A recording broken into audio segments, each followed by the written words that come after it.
Break के बाद स्वागत है आपका। देश की तरक्की और खुशहाली के लिए एक तरफ जहां कई लोग जी जान से काम कर रहे हैं, तो कई संस्थान भी बिना किसी शोर के इस मिशन में सालों से काम कर रहे हैं। ऐसा ही एक संस्थान है हैदराबाद का न्यूक्लियर फ्यूल कॉम्प्लेक्स, जहां देश की अलग अलग जरूरतों के लिए न्यूक्लियर फ्यूल तैयार किया जाता है। यहां हम आपको बता दें कि 2014 और 15 में एनएफसी ने 1253 टन न्यूक्लियर फ्यूल का उत्पादन किया है, जो कि एक वर्ल्ड रिकॉर्ड है।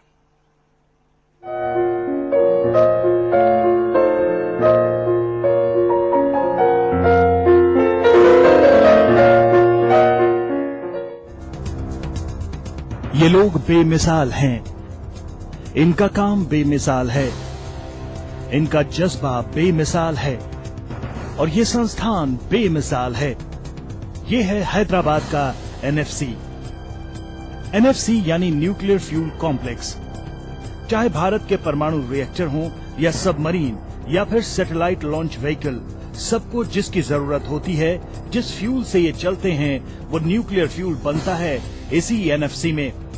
और ये भारत का एकमात्र संस्थान है जो न्यूक्लियर फ्यूल सप्लाई करता है। एनएफसी 70s में यहाँ पे आए हैं, हैदराबाद में एक्स्टैब्लिश किए हैं और अपने देश में न्यूक्लियर एनर्जी का नाभिकीय शक्ति के लिए तो एक जगह में ऐसा फैब्रिकेशन करे ताकि वो सभी रिएक्टर्स पूरा हिंदुस्तान में फैला हुआ है, उसको सेंट्रल पॉइंट होना चाहिए और यहां से पूरा फ्यूल हर रिएक्टर को सप्लाई किया जाए। अपनी स्थापना के बाद से यानी 40 साल से भी ज्यादा के समय में एनएफसी ने उतार चढ़ाव के कई दौर देखे, कई चुनौतियां देखी, लेकिन देश की तरक्की और जरूरत में अपनी भूमिका बढ़ाने में एनएफसी लगातार आगे बढ़ता रहा है। एनएफसी के बनने के कुछ समय बाद ही भारत के सामने नाभिकीय ऊर्जा उत्पादन की समस्या पैदा हो गई, क्योंकि पोखरण में पहला विस्फोट करने के बाद से भारत पर कई तरह के बैन लग गए। यही हाल दूसरे पोखरण परमाणु टेस्ट के बाद भी था। हमारे पास तकनीक की कमी थी जिससे न्यूक्लियर फ्यूल हासिल किया जा सके। ऐसे में एनएफसी ने इस पाबंदी को एक बड़े मौके के तौर पर इस्तेमाल करते हुए खुद की तकनीक विकसित की और न्यूक्लियर फ्यूल के मामले में भारत को आत्मनिर्भर बनाया। पहले 10-20 साल में बहुत से मुश्किल से गुजारा हुआ, मगर इसके बाद ऐसा आविष्कार किए हैं अपना डिपार्टमेंट ऑफ एटॉमिक एनर्जी में, पूरा दुनिया में इसका रिस्पेक्ट है। ऐसे चीज बनाए हिंदुस्तान में एटॉमिक एनर्जी फील्ड में, जो बाकी देश भी चाहते हैं इसका ट्रांसफर ऑफ टेक्नोलॉजी भी उसको हो जाए। तो ऐसे तो बहुत सी चीजें हैं, हम तो एक दो बोल के नहीं बोल सकते। एक सीमलेस कैलेंडिया ट्यूब है, वो पूरा विश्व में खाली अपना हिंदुस्तान में बनते हैं। इतने पतले ट्यूब है और इतना बड़ा डायमीटर ट्यूब है, मगर ऐसे ट्यूब को बहुत अच्छा टेक्नोलॉजी डेवलप करके हम लोग बनाए। पिछले 13 साल से काम कर रहे हैं रिएक्टर में और बाकी विदेशों में इसका बनाने का बहुत योजना किए हैं, 4-5 तरीके का बनाए, बट आज तक वो सक्सेसफुल नहीं हुआ। आज भी दुनिया में हिंदुस्तान का एक नाम है कि ऐसा स्ट्रेटेजिक ट्यूब बनाने में इंडिया आगे है। कैसे तैयार होता है न्यूक्लियर फ्यूल? एनएफसी का प्रोडक्शन प्लांट बेहद कड़ी सुरक्षा में रहता है। अंदर का प्लांट कई यूनिट्स में बटा है। यहाँ पर पहले न्यूक्लियर फ्यूल के प्राकृतिक स्वरूप, जिसे झारखंड के जादूगोड़ा से लाया जाता है, उसे एक लंबी प्रोसेसिंग के बाद ठोस न्यूक्लियर फ्यूल में तब्दील किया जाता है। आप देख सकते हैं अंदर जाने से पहले कितनी सावधानी बरतनी पड़ रही है। ये आप डिवाइस देख रहे हैं, ये रेडिएशन मापने के लिए है कि जब आप अंदर जाते हैं तो कितने रेडिएशन के जद में हैं आप, और उसके अलावा आपके शूज भी ढके रहते हैं ताकि आप किसी भी तरीके के कॉन्टामिनेशन से बच जाएं, रेडियो एक्टिविटी के। अत्याधुनिक तरीके से होता है काम। न्यूक्लियर फ्यूल बंडल बनाने के लिए खास मल्टीटास्किंग रोबोट का इस्तेमाल होता है, जो एक साथ कई काम करता है।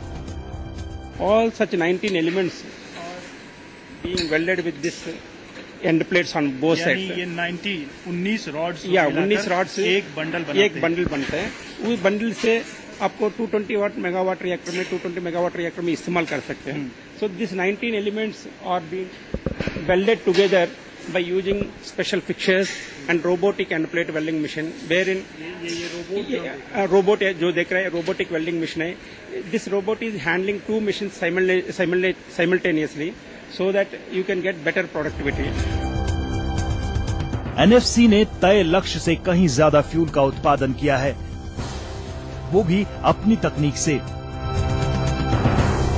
यहाँ के चेयरमैन और chief executive N Sai Baba की लीडरशिप में एनएफसी ने जबरदस्त काम किया है।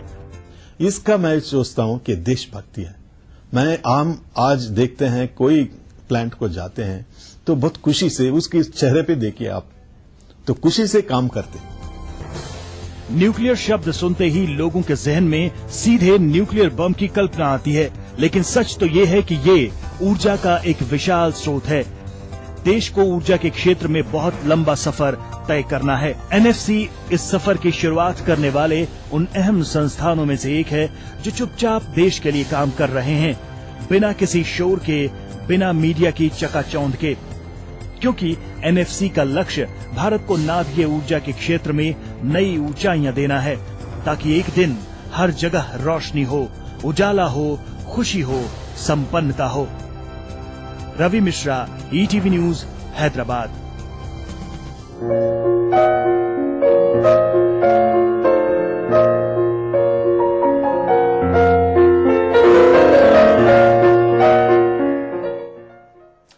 और यहां पर वक्त हो गया एक और छोटे से ब्रेक का। ब्रेक के बाद भी खबरें लगातार जारी हैं।